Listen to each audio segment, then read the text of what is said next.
My name is Kike Oniwinde Agoro. I am the founder and CEO of BYP Network, an organization focused on advancing the careers of Black professionals. We do that by working with organizations to help them attract, retain, and engage Black talent. And we have over 150,000 members in our community globally. And this year, actually, we've been working really hard to enter the American market. So that was a New York summit that we hosted in collaboration with Capco, and an Atlanta summit that we hosted in collaboration with Cisco. So we're here today really to talk about the US Supreme Court decision to overrule affirmative action in university admissions. However, we know that this is just the basis to now, overrule many more positive discrimination action. So whether it's in employment, whether it's in acceleration programs, or even investments, this is just the beginning. So we are joined by John Paschal and Aleta Howell. I want you both to introduce yourselves so that we can get started with this incredible panel discussion. I'll kick off then. Hi, everyone. Thank you so much for joining today on this really important topic. So I'm Aleta Howell, and I lead global DEI talent strategy for Cisco Systems. So I spend my days and my work and my team work with our leaders across the globe, as well as across the functions, to increase diverse representation in their organizations. I would say increase diverse representation through hiring as well as through retention. And so happy to be here. Amazing. John? Good afternoon, everyone. My name is John Paschal. I'm a senior business coach with the Urban League of Greater Atlanta. I am in the Entrepreneurship Center, but of course, being with the Urban League, we do lots of DEI type of retention and type of strategies to confirm and help with the underprivileged in the Atlanta area. Okay, let's get straight into it. So what exactly is affirmative action, and why was it necessary at the time? Let's start with Aleta.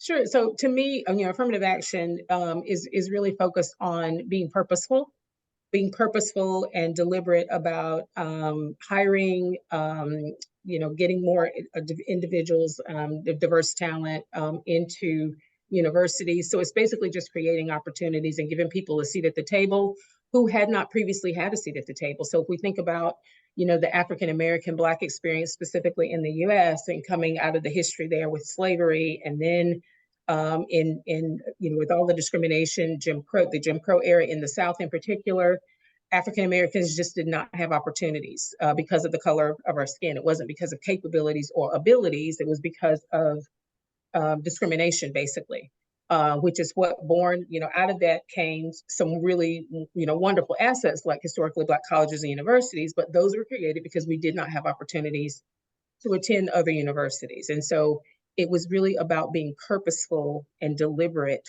and thoughtful and mindful about giving opportunities to those of us in those underrepresented groups, specifically African Americans.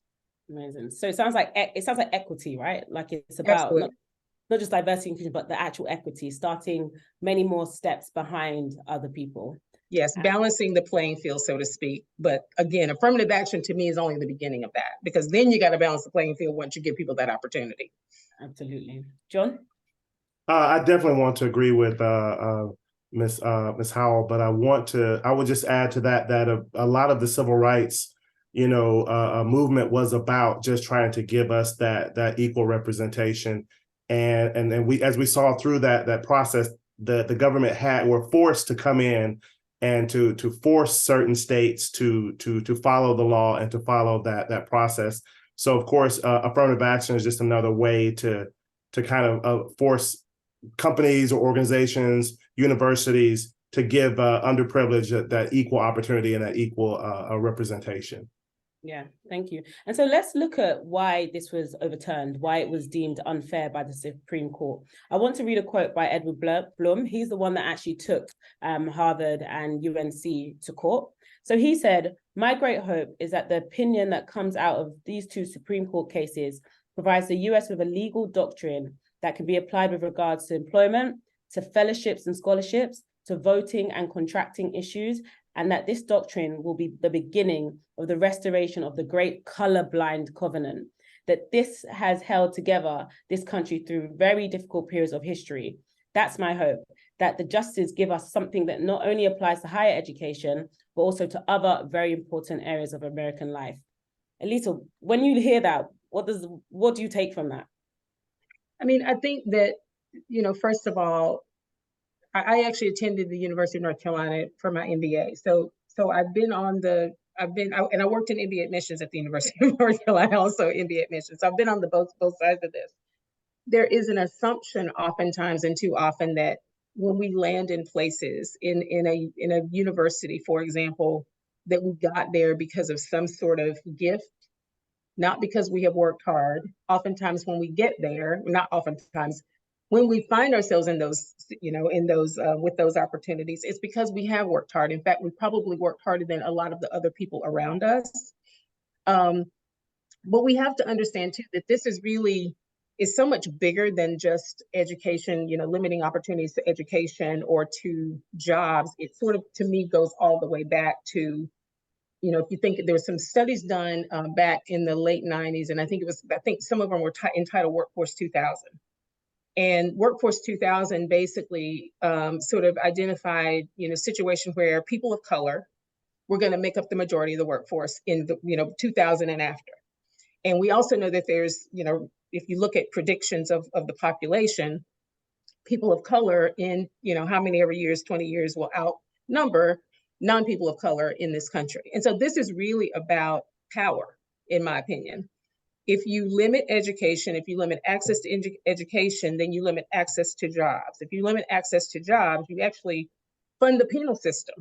And so you basically take people out of the population that actually have an impact and have the opportunity to continue to move forward. And that allows those in power to stay in power.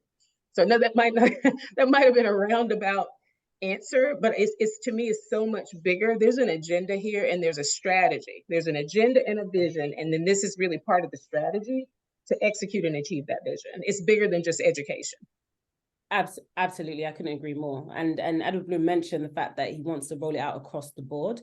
Mm-hmm. And John, what do you think about the word colorblind? And for those listening, why is colorblind not the solution that Edward Bloom kind of thinks that it is? Well, when you think of colorblind, we are, unfortunately, in the United States, we do realize that justice is not blind, that the laws of this country are not blind. The reality is, and I think sometimes we forget that if you're not a part of a group that is disparaged against or a part of a group that's discriminated against, it's easy to forget that they have issues.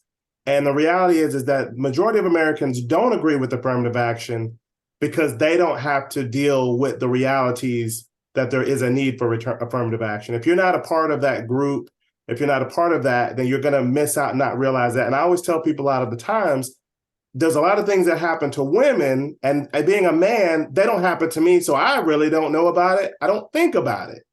So it's easy for me to forget that there's a lot of differences and dangers that equate to women that don't equate to men.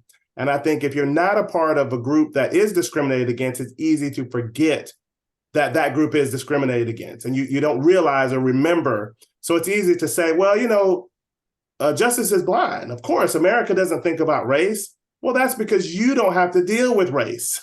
But some of us deal with race every single day, and we deal with the reality of our race. Unfortunately, as a child, we have a thing called a resume name. Is your name going to let people know what your color is based on your name? And so if you say, that could be a resume name, that means someone may discriminate against you just because they can tell based on your name that you may be African-American or Latino. So I think a lot of that has to do with the realities that a lot of people are just blind to it, and they don't think, or the lack of education, that they don't realize that there still is a problem for a large portion of the country that they don't have to deal with, so they don't think about. Yeah, thank you. And I just want to say, sorry, go on, Aleta. I was going to add to that. I recently heard a quote that went something like this: when you come from a place of privilege, equity feels like oppression. Mm-hmm. And so I think when the scale is unbalanced as it has been, and you start to put weight on one side of the scale, people feel that weight and they feel like something's being taken away from them. And to John's point, people haven't thought about it. And so now that, we talk about affirmative action, or we talk about, creating equity, and someone goes, wait a minute, you're taking something away from me. When I was in graduate school, I went on a fellowship. It was a fellowship, the Consortium for Graduate Study Management, which was for minority students. And I can't tell you how many students, other fellow students, came up to me and asked me my test scores. I had people actually ask me to my face what my GMATs were. And then the response was, and I said, why do you need to know my scores? I'm not sharing my scores with you. And the response I got from one guy in particular was, well, I hear the African-American students didn't do as well on the GMAT as some other students. Now, the GMAT test scores are just one facet of your application, right? That's just one component of your application. And to me, it's just like any of us sitting on this call who came in through our company. Some of us went through a regular interview process. Some of us may have known somebody who picked up the phone and said, hey, I got a job, are you interested? So we all got there different ways, but at the end of the day, we still have to compete. We still have to perform. Same thing with universities in particular, because when you go in as a student of color, you don't get a special student of color exam. You get the same exam as everybody else got, right? You might get in there, whatever it was, they're like, oh, this person's diverse. They're going to bring some extra richness to the community, because universities are a community, right? But you don't get a special exam, and you have to earn that degree. You have to earn that degree just like everyone else, despite all the other obstacles dealing with student nonsense and professor nonsense and all the other things to trudge through to get that, earn that degree. And yet people still question whether you have the ability to be there. And then the other thing that strikes me is Bloom, is it Blue? I think it's Bloom, the guy, the guy who's bringing all the suits.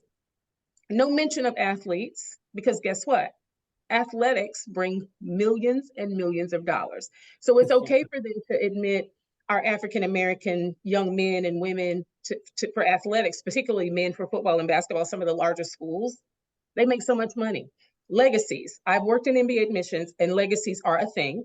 And oftentimes the legacies that get into the school they don't perform as well.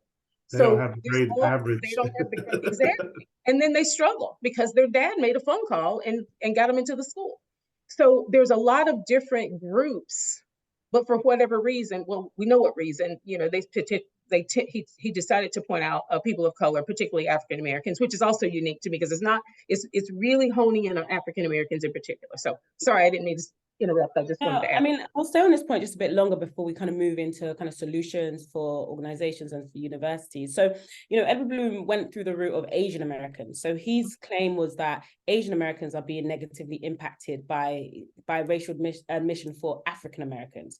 So he used the example that, Asian American also in a one-bedroom house in Queens, the mom's a maid, the dad's a security guard, but they had family and they focused on getting the education and being a tiger mom to help that Asian young person get into the top school. Whereas he's saying on the Black community side that they don't have that and they need to focus on that. That's their fault. That's essentially his argument. So that obviously doesn't look back at the history, the whole history of the Black community, African-American community. And that obviously got dismissed when it came to this case. Again, for those listening, what can you explain about the history as to why that argument isn't what it is painted as? Let's start, John.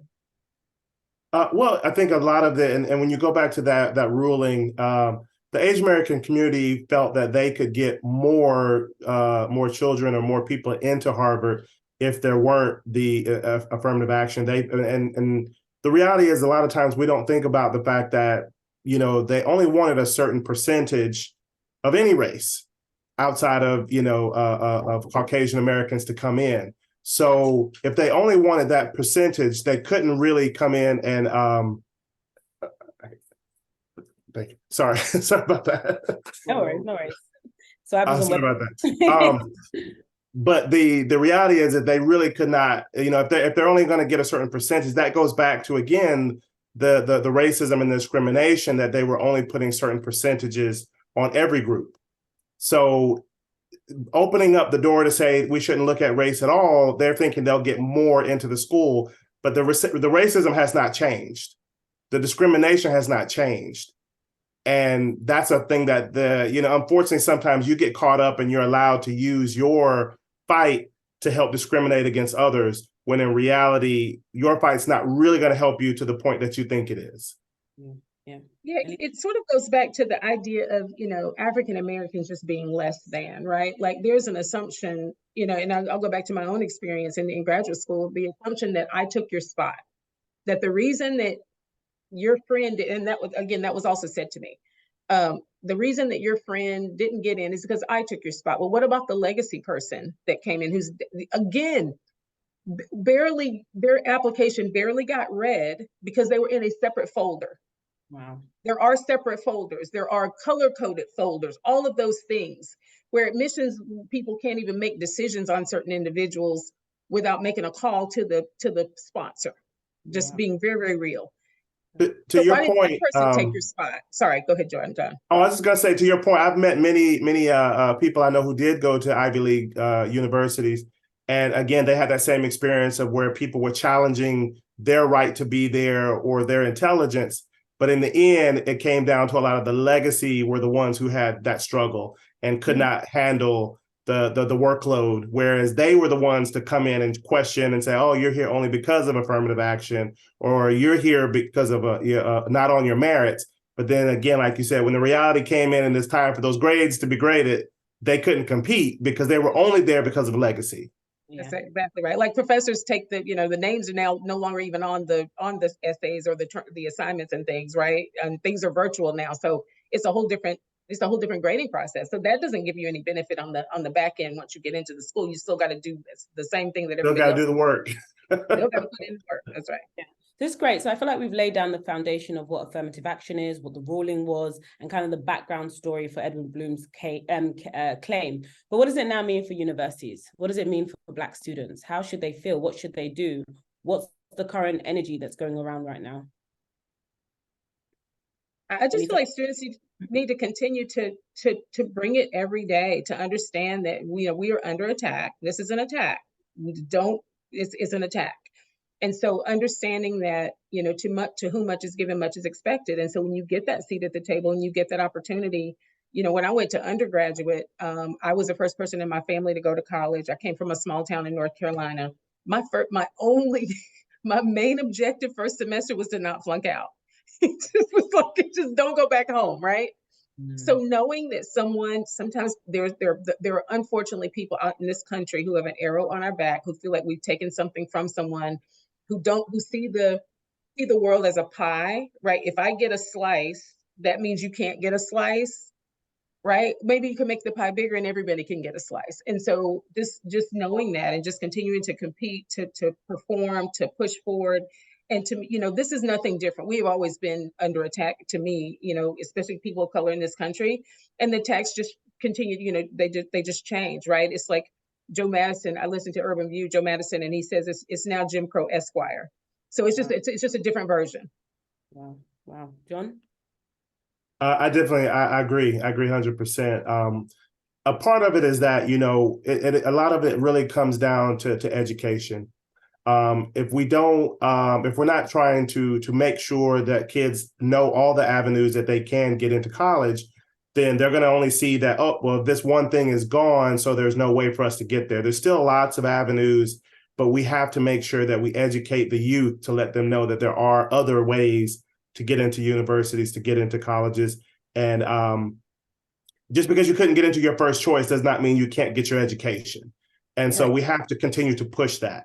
And if we continue to educate them, make sure they, the guidance counselors, unfortunately, don't always do the best job of preparing children to go to school or to go to college. But we have to make sure through our organizations that we're doing that we're giving them that knowledge, giving them those opportunities to know there's other ways, other avenues, and to make sure that they are focusing on getting the grades, getting, the other things to where they can still get to college and to universities. And let's deep dive a bit more on that. So what can universities and organizations do to support the Black talent pipeline and the Black applicant pipeline? Aleta? Were you going to say something now? No, you go ahead. No, I in my opinion, so when I worked I know back I think it was in the 90s where this is not necessarily a new agenda. So I feel like it was in the 90s when I think it was the University of Texas system, University of California systems were taken to court for the same thing. And so they adjusted their admissions policies. Admissions policies have been adjusted for a long time. Race is a piece of it. Again, it's about having a diverse community.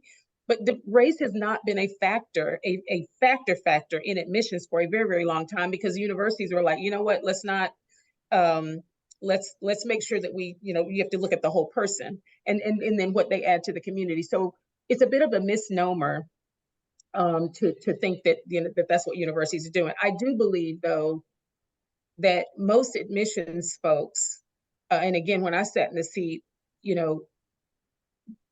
if we're giving those of us who have an opportunity to give advice to students who might be, or candidates, or high school students that are getting ready to go to college, I still think they should take the same approach to their essays. I think they need to talk about who they are, what they bring. They need to talk about the fact that they bring diversity, because admissions folks might be limited in terms of what they can look at in terms of profiles or demographics on the application. But if I say, as an African-American woman, blah, blah, blah, blah, blah, you can't unthink that.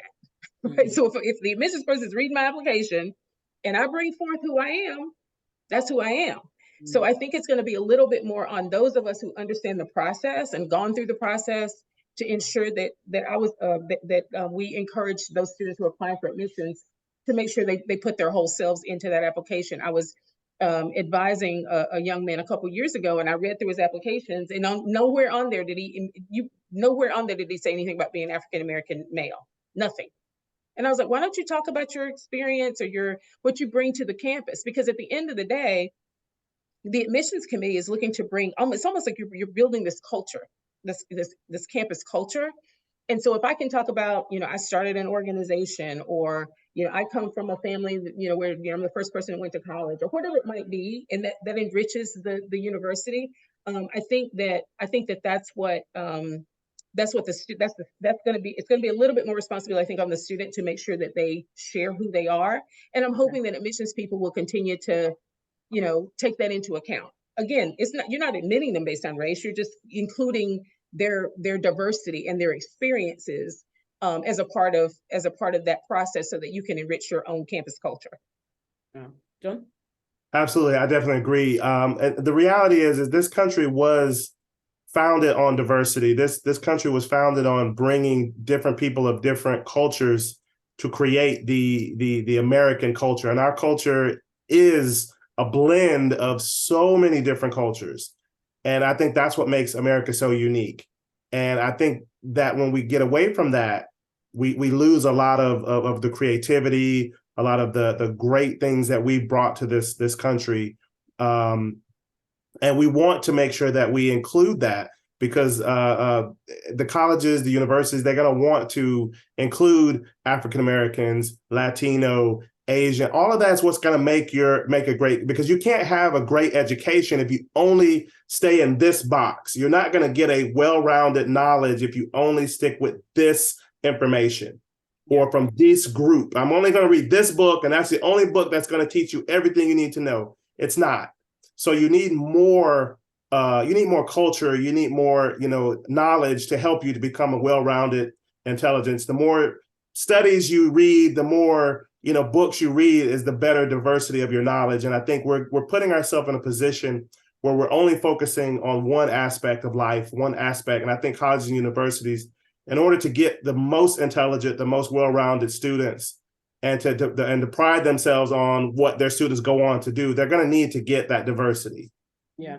And just to kind of jump in there, I believe universities shouldn't stop doing their outreach programs. In fact, they should even do more, right? It's not about race. It's about going to those deprived areas, making sure that they are aware that they can still apply to the university, that the university are welcoming of everybody, because it's not about a quota. It's not, oh, you're Black, you get in because you're Black. No, they're talented enough to get in, but maybe they didn't apply. Maybe they didn't know how to apply or the rules of the game. So by making sure that you're going out, doing your outreach, letting them know, the admission process, how they can apply, who they can meet, what they can put into their application, that would also help the universities as well. So I think that's so important. So yes, they can't tick race, fine, but let's find the talent everywhere so that more of them can apply and you've got that diverse applicant pool. And just a bit more on universities before we move on to organizations. What are your views on HBCUs? So the key thing is some people are saying, okay, all Black students just go to HBCUs now. That's the silver bullet. That's the solution. What are your views there? John? Well, I did go to an HBCU myself. So I do I do have a great sense of pride and a great sense of I think students that should be definitely be an option. Not saying that that's a great option for every student, but it is an option. And if we think back, I think, Aleta mentioned how a lot of schools will pull and they want the sports talents. Now, remember, at one point, the HBCUs had the strongest athletic teams until they started to realize, well, hey, if we can win, we're using some of this talent. And then a lot of the PWI schools started pulling African American students from the HBCUs to come to their schools to play the sports, because they realized that, okay, this is the opportunity that we can win or that we can do better. I think, if we don't know Bear Bryant, the great college coach from the University of Alabama, he was one of the first to show some of the southern states or southern universities what happens when you bring in African American students to play sports. At the same time, we want to bring a lot of the same culture that's going to start to go into, and that intelligence and that knowledge is going to go toward more so to the HBCUs. And then colleges are going to say, oh, wow, they have such great scores, or they have such great, then they're going to start trying to pull that again. So instead of doing that, let's just again say, make sure we're looking at, like I said, again, you still have to do the work. You still have to get the grades, no matter how you got into anything. You can get a job based on your parents, you can get a job based on your best friend, whatever. You still have to do the work. And it's the same for a university. We don't really need to question how you got there as much as, can you stay there, and are you going to exceed and soar at the university? So I think HBCUs is a great option, a great opportunity. But at the same time, we want to make sure that a child has the opportunity to go to any school they want to go to. I think, as we mentioned the other day, most HBCUs are on the East Coast.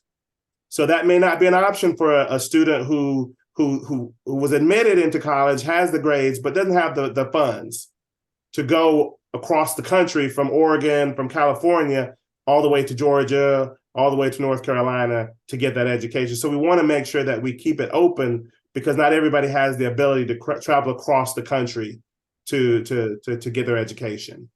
Thanks, John. Aleta, any thoughts?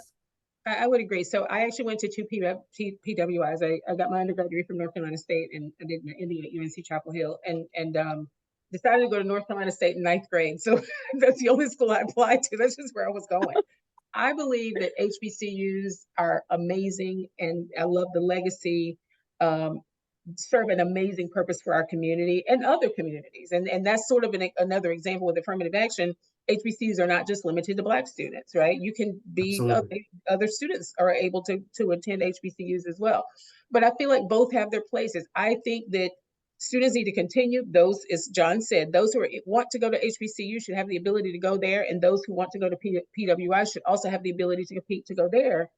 And I think we need to be in both places, right? Absolutely. Because if we don't apply to PWIs, then people can't see what our capabilities are.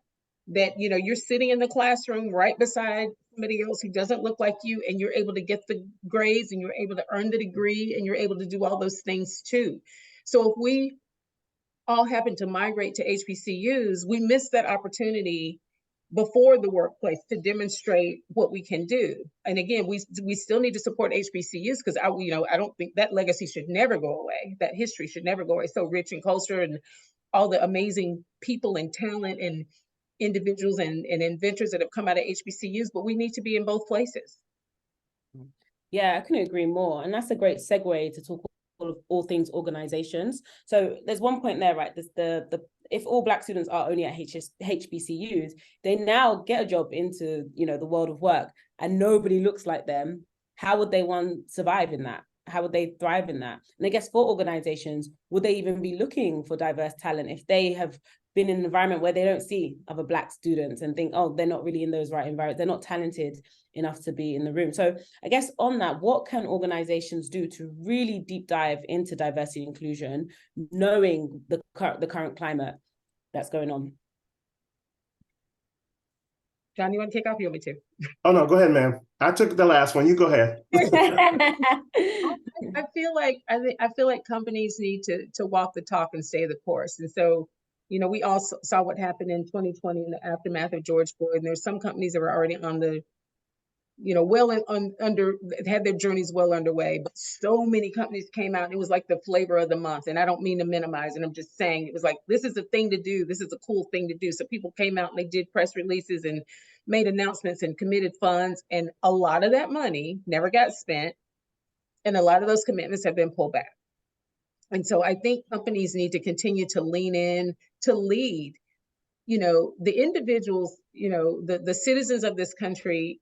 I work for a major corporation, Fortune 300 corporation, but I have a job because there are companies out there, universities out there that buy our products and services. And so, companies need to remember that we have an obligation, the size, the breadth, the individuals that we touch, we have an opportunity to lead. We have a voice. We have 85,000 employees at my company. So we have an opportunity to lead. And so I'm really proud to work for a company where I feel like we're leading this space. And as it relates to HBCUs, I think also we have a responsibility to show up on those campuses, to hire individuals from those schools to show up and help those students understand the opportunities at our company or the opportunities at any other company. When I went to college, again, being the first person in my family to go to college, I didn't know what I wanted to do. I went to college as a computer science major and ended up changing my major because I wasn't exactly sure. I'm like, what am I going to do with this degree? Now, fast forward to now, I'm like, wow, I could have done a lot of things, but I ended up majoring in economics and business, and that was fine. But just, helping students understand what opportunities are out there, being mentors, doing workshops, resume workshops, helping them understand how to interview. Students will learn hard skills in college. They'll be able to bring those hard skills to the job, but it's the soft skills that sometimes our students in particular, our community, aren't as strong. And it's not because of lack of capabilities, it's because we've never been in that environment. We've never been proximate to that structure. We've never had both my parents are blue collar workers, never had exposure to corporate America. So then how do you compete in a space where somebody else's family has, worked in corporate America and their parents tell them how to compete, how to perform, and how to navigate, and we're trying to figure it all out on our own. And so I think companies, those of us who have the opportunity, again, I'll go back to who much is given, much is expected, figuring out how we can lift as we climb. Those of us who have had those opportunities, figuring out how we can give back. I definitely agree with everything you said. I think we got to get away from making everything a political weapon. It's really, this is really not a situation that needs to be politicized. This is about finding the best talent for your job or for your company. Any company should want the best talent, and that if you just say I want the best talent, that's the best way to do it. And one of the things that I think the obligation of the organizations is to recruit in areas that they didn't recruit in before. Recruit at the HBCUs, recruit in communities that may not be something they thought that they would find the talent. Once you start to recruit in different places, then you can bring in a more diverse pool of people to look at. And then again, keep whatever your criteria is, that's your criteria, and that's great. Just give everyone a chance to compete for that criteria. And if you go out and if you want to use like headhunters or whatnot, ask them to look for a more diverse group. They should be out there pulling talent from everywhere. Again, like I said, going to HBCUs to recruit, going to different places to recruit. And once you do that, you don't have to change your criteria. If this is what the job requires, then that's what the job requires. It doesn't matter where you found that person, as long as they can meet those qualifications for the job. And I think that's the part that we forget. And we all know we've been to companies where cousins, uncles, brothers somehow get hired where they don't have the criteria. Yeah. And, someone else may have the criteria, but they'll say, well, you meet the criteria, but, you haven't been in that position for this enough years, or you haven't done it this way or that way, or a culture fit. That's the key. Exactly. Well, I don't think you'll fit in our culture. So we have to be more open to that. And I think it's a company's obligation, and they should spend more time trying to find the talent. We all know that, if you can find, it doesn't matter what someone looks like, if they can help that company make money and to produce, that should be the most important thing. And And that's where I think they fail. And, you know, I've seen companies, I've been a part of companies that hire the wrong people because they are related or because of the, you know, nepotism, things like that. And they do a horrendous job. Yeah. Horrendous job. And you're sitting here like, but you didn't want to give this person a chance. You didn't even want to interview that person. But this is who you hired. It doesn't make sense. So I think they do have a more obligation to do more searching and more diverse places to find the talent. Thanks, John. For those listening, please do put your questions in the chat. We'll be going to Q&A very, very soon. I think I want to kind of stay on this point, but we need to address the elephant in the room. The majority of people on this call are leftists. You know, they're woke. They care about DEI, right? But the headwinds are those that don't. It are the conservatives that are very against this, the people in the organization that are very excited and happy about this affirmative action ruling, and who very much will be internally saying, yeah, no, we should get rid of all of our DEI initiatives. We shouldn't, you know, care about race. And this is a real fight that people are going on internally. We've seen a lot of chief diversity officers leave. That's because they don't have no budget, they don't have any real authority, and maybe they were more of a nice to have. We've seen just DEI budget slash in general, and the kind of space very much feeling burnt out as a cute community and not feeling heard in this current climate. So what's your advice to those here listening that they're on that side? They're trying to fight the good fight, but they're not getting any kind of response internally.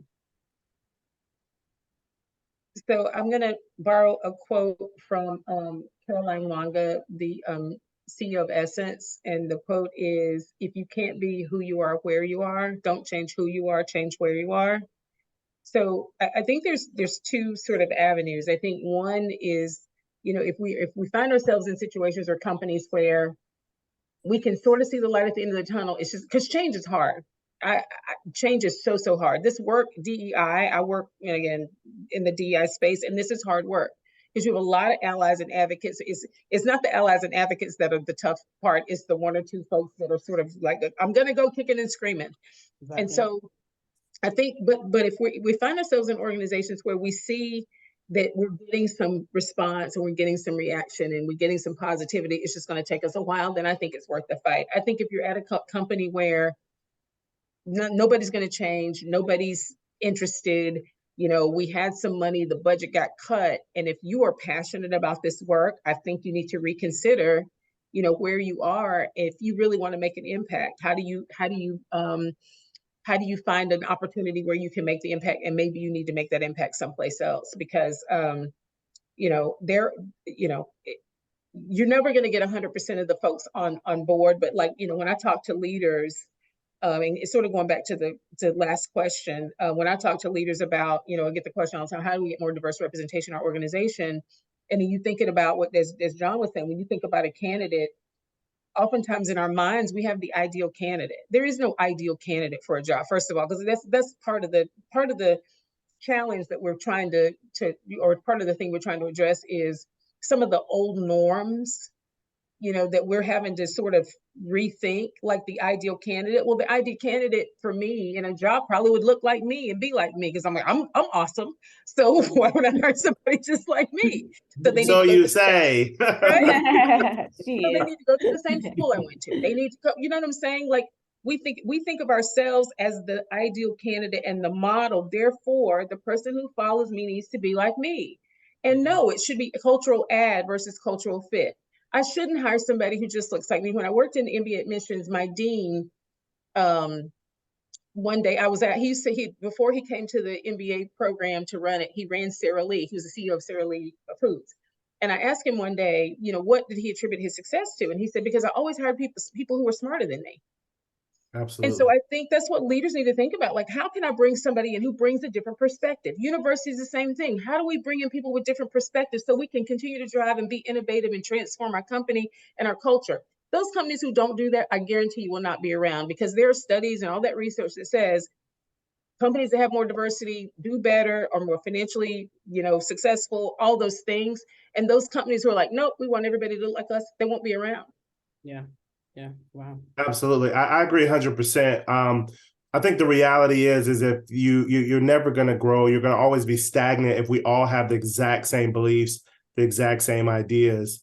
We look at sports with the NFL. There's always a lot of frustration with the diversity, and sometimes you see the culture doesn't change, and they use the same old styles or the same old plays, the same old ways of doing things. And sometimes when someone comes in with just a little simple different idea, they do very well. It's just different.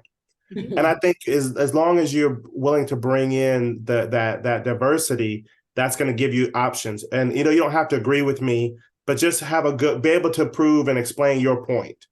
And I think one thing that it really all of this goes back down to education. A lot of this is education of the fear of the unknown. When I'm around someone I don't know, I'm uncomfortable. But once I get to know that person, then I realize that, okay, they don't have cooties. They're okay. And I think it goes down to the education of African Americans are just people who want to provide for their family, have a good American dream and a good life. And that's, I think, every race, every group, Hispanic, Latino, everyone wants the same thing. And I think we get so caught up in our prejudice and our thoughts that people are so different than us, when in reality we're so much the same. And I think a lot of it is also the education of affirmative action. I think most of us know that affirmative action really helped, Caucasian women more than any other disparate group. And so the reality is, once you get away from the diversion and diversion, equity, inclusion, are we going to also start to get away from that? Are we going to stop hiring Caucasian women because we're uncomfortable with what they may bring to the table? Mm-hmm. And I think that's a reality. So we have to look at the full reality and understanding of what affirmative action did for every group in this country. It helped a lot more groups than it was actually meant to help, or was thought that it would help. And so people need to understand that and say, okay, well, maybe this isn't what I think it is. Just like with critical race theory, most people have no clue what it really is. They just have a thought and they go off with their thought where they have no idea what it really, really is and what it means. Yeah. Thanks, John. One last question before we go on to Q&A. I think there's about 4 or 5 questions. Again, please do put your question in. So let's just say that Edward Bloom decides to take all DEI programs to the Supreme Court. DEI organizations such as BYP Network, they're already suing Fearless Fund that focus on giving funds to women of color. So let's say he's successful in taking it to the Supreme Court and they overrule it. No more DEI initiatives. What should organizations do? Like, what should they do to still be part of the solution, still prioritize diversity inclusion, but I guess without being sued? That's my final question. So Aleta, let's start with you. I think we need to be preemptive, right? At times one group is playing checkers and the other group is playing chess. And so, one of the things that we're thinking about is how do we, we have focused on people of color, we focus on women, but how do you broaden your perspective to broader spectrum diversity? So, for example, HBCUs, they don't limit admissions to Black students. So, BYP, you don't limit your membership to Black people. You don't even Black to join, right? So it's not limited. And so as we think about our DEI initiatives internally, there are people who live in impoverished communities who do not happen to be people of color. And so leaning in, you think about skills-based hiring and individuals who might live in, this is not to disparage any particular state, but like maybe like in the Appalachian area of the South, for example, there are a lot of people who are impoverished in those areas. So there's opportunities for companies to lean in and sort of start thinking about how do we preemptively start to maybe attract some of that talent, give those individuals an opportunity too. And so that when, if and when, probably more when, these individuals start to come after the corporations and our initiatives, we can say, you know what, we're across the spectrum. We have opportunities for all different types of groups. It's not just limited to 1 or 2 groups. So I think we have to start playing chess. I think we have to be strategic as well. Because we see it coming. We know what's coming. We know what this is about. And so I feel like we have to get out in front of it. Wow, agreed. John? Absolutely. I agree wholeheartedly. We have to make sure that we we're putting it out there. We're getting the education to understanding of what this means and what we need to do. Also, we need to make sure that a lot of stuff goes down to the vote. If we're not educating people in how to vote, and here's the thing that a lot of people don't understand. Over the last 20 years, we've seen a huge increase in minority voting, which made a humongous difference. But the reality is that voting for the president really doesn't make a big difference. It's much more on the local level. The voting for your mayors, voting for the governor, voting for your state representatives, that is where the actual laws are coming, the laws that will affect you on a day-to-day basis. So we have to make sure that educate people that if they want to see more diversity, equity, and inclusion, they must vote in people that have those same beliefs. And if we don't vote them in, it really doesn't matter what we talk about, because they will still turn around and make the laws. And then they realize that, is that really what the people wanted? And I think we've seen a lot of laws being passed that may not necessarily be the laws that the people of that city or state agree with. So we need to make sure that we focus on education when we're getting out there talking about voting. And again, it's not just about voting for president. It's not just a voting for on the big scale. It's much more of a local level vote. That's much more important. And we have to make sure people understand that you have to vote for the people who are going to look out, who are going to be concerned about diversity, equity, and inclusion, and that are going to make a difference where we can stop these type of things. And if we don't start from that level, it really doesn't matter what we do outside of that, because they can always go in and vote what they want. All right, awesome. Thanks, John. So we have about 10 minutes. Sorry, I'm going to have to jump in. We have about 10 minutes to answer about 5 questions. So I give that about a minute each. Or you don't have to, if you feel like the other person's answer is fine, then please, that's fine. So let's start. We have Marlon, who said, how is the practice of legacy admissions being addressed in terms of it being a form of affirmative action? Anyone can take the question. I don't think it's being addressed. That's the point. I think that it's not. It's being ignored. Right? Nobody's paying attention to that, because those people who have the ability to sponsor a legacy are the ones who write checks to the university. Right. It's about money, right? Those are the ones who write a check. The reason you can make the call and say, hey, look out for John, is because you wrote a check. Right, exactly. They get the George Bush wing of the science program. You're doing something over there. You write a big check to the athletics department, and therefore you get to make the phone call. Mm-hmm. Same thing with athletics, right? Like, we're not going to touch how the athletes are admitted, because and I'm not talking $2 and $3 million. It's tens and hundreds of millions of dollars to some of these football and basketball programs. You're not going to touch that. Yeah, it's a $1 trillion $1 billion industry, the college football.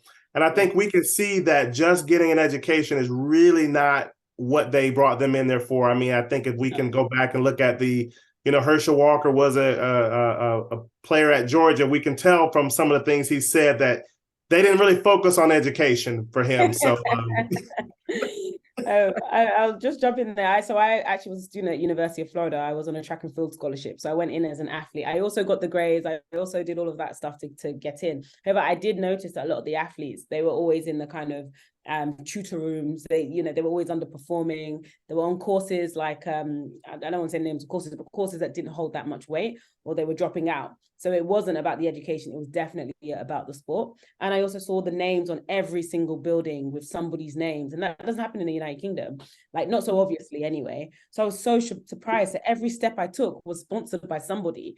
So I get it. If the money's coming in, their kids, their grandkids will be coming into the school, whether they hit the criteria or not. So it's not been addressed, essentially. You've got a question. It's anonymous. Will funneling all Black students into HBCU make the access to education even more rarefied for Black students? HBCUs are not infinite. Go ahead, John. I'm not quite sure I understand what that question. So I think it's Can you read that one more time? I think the question is more about just limited capacity. Essentially, it's not infinite, the HBCUs. So all Black students in America can't go to HBCUs.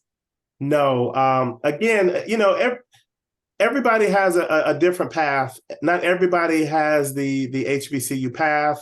Not everybody should be forced down that path. And I think that's what is a part of America, is that we have options, and we should always have options. And just as I can choose to go to an HBCU, I can choose to not go. And I think that's the thing that we want to keep open. We don't want to force all children, all students to have to go to an HBCU, or to say that this is the only option you have. And that's really what it's all about. We definitely, like I said, I love my HBCU. I will always support, but at the same time, that's not everybody's story. And that's not for it's not for everyone. And we should always keep the opportunities open for everyone to have an education, however they want it to be. You know, a lot of people, especially here in the South, they grow up idolizing University of Georgia. They grow up idolizing University of Alabama. And if that's where your African-American child wants to go, then why should they not have that same opportunity, especially if they meet that criteria? Yeah, agreed. Okay, we have a question from Sally. She said, for the companies that committed funds but haven't yet spent it, where should it be best applied / spent? I think there should be more recruiting at different schools. Even if the school is in the most, inner city where most people may think it's a dangerous school, there's still intelligent students there. And we only go to certain schools to recruit. We should spend more time recruiting at different schools. And like I said before, it doesn't matter your criteria. You keep your criteria the same. Just make sure you're giving everyone an opportunity to apply with that same criteria. And if you recruit, spend that money on going to high schools in different areas, within the inner city, within different areas, or Latino communities, to say, hey, we're looking for these students. I'm sure they're there. They're always going to be intelligent children at whatever school, no matter how dangerous, no matter how the neighborhood may not be the best. There's still intelligent students there. We just have to continue to use that money to recruit and to go out there and let them know that this is an opportunity. You do have the grades to go to this school. You do have the ability to go to this university. I think a lot of the times in those areas, the kids don't know. Yeah. So that's what I was saying. I would also say internal training. So you got the diversity part, the recruiting, universities. I think also maybe investing in some resourcing platforms, maybe for more experience and professional talent. But then also, once these individuals get hired, you got to ensure that you have an environment that is inclusive and welcoming to them. And so I would say training for hiring managers and leaders about inclusion, about cultural competencies, about, anti-Blackness and anti, people of color, and some of those other things. So I think the training piece too is also important. Unconscious bias training, things like that.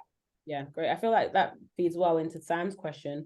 Would you be able to expand on where we should be widening our net to in terms of recruiting diverse talent? I find that the hardest struggle with recruiting diverse candidates is not knowing where to do that from. I'll jump in there. Firstly, BYP Network. We have a large talent pool, over 150,000 members, and we have our new platform, Javelin, which allows you to post all your roles onto the platform and get candidate shortlist. So that's something of interest. Please do reach out to us, as we'll be able to tell you some more information. But please, if there's other companies, Aleta, John, anywhere else?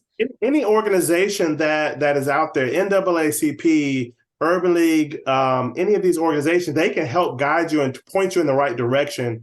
If you tell them what you're looking for, what the criteria is, they can help guide you into finding that criteria. And again, nobody wants any kind of handouts, just the opportunity. Right. And, there's the African, the Black Chamber of Commerce, there's the, Latin Chamber of Commerce, there's the Asian Chamber of Commerce. If you ask these groups to help you, they can point you in the direction to find the talent that you're looking for. It's definitely out there. If you don't know where to look, you're not going to look. But if you ask the questions, where can I find the talent? They will definitely point you in the right direction. Yeah. And then I would say, in addition to that, we talked a lot about HBCUs, but like HSIs, right? And then within HSIs, because it's very different from HBCUs, because HSIs are 20%, at least 20% Hispanic Latino populations. But then maybe reaching out to the student organizations at some of those schools, right? There's a lot of platforms, BYP, LinkedIn.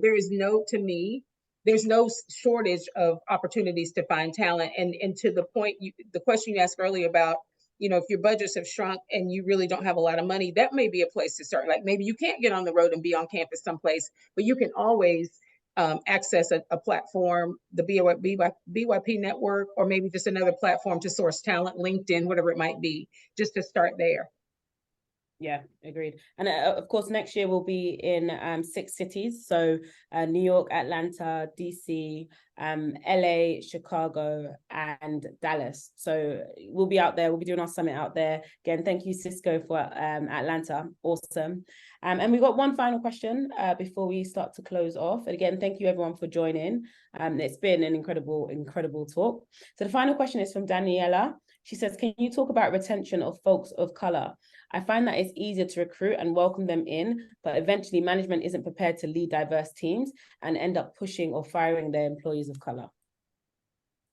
I think a lot of that goes with maybe the senior management wanted to bring in the talent of color, yet the lower management may not want that. I think a lot of that goes into, again, if someone's doing the job, then you should not have a problem with retention as far as but then if you were forced to bring in someone that you may not feel comfortable with, then you might make their life a little bit more difficult.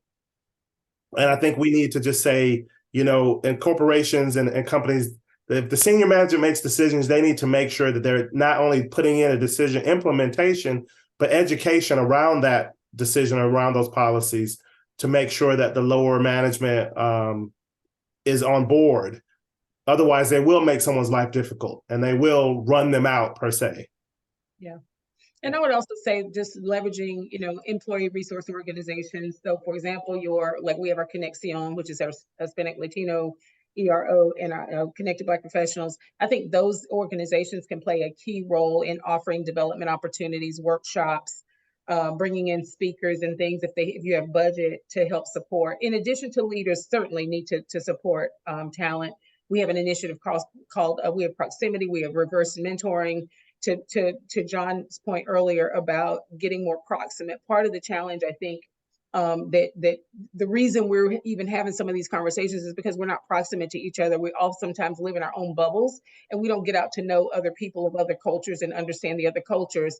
And, for African Americans and Hispanic Latino populations, nobody's looking to take anything away from anyone. We just want our fair share. We're just trying to sit at the table. We're not trying to take anything from anyone. And it's threatening for whatever reason, just when we're just asking for a seat at the table. So I think a lot of it just has to do with just, getting leaders fair and to be aware and to be cognizant of their people of color, the talent on their teams that are people of color, and making sure that they enrich the experience and create an environment that's welcoming. Awesome. Thank you so much, John and Aleta. How can people find you? What's the best way to connect? I'm going to say LinkedIn, and I do try to make sure I pop in there a couple times a week. So if you send me an invite, I will try to make sure that I accept it. Awesome. I think the same's for John as well. Yeah. And please do email us at info@bypnetwork.co.uk or byp.network. It's more of a global handle. And do check out our website as well, byp.network. Please do get in touch. I mean, we do all things DEI, helping Black talent advance their careers, helping organizations attract, retain, and engage Black talent. And as I said, we are now in America as well. So we're really looking forward to working with you all. And this is just one part of many more things that we'll be doing.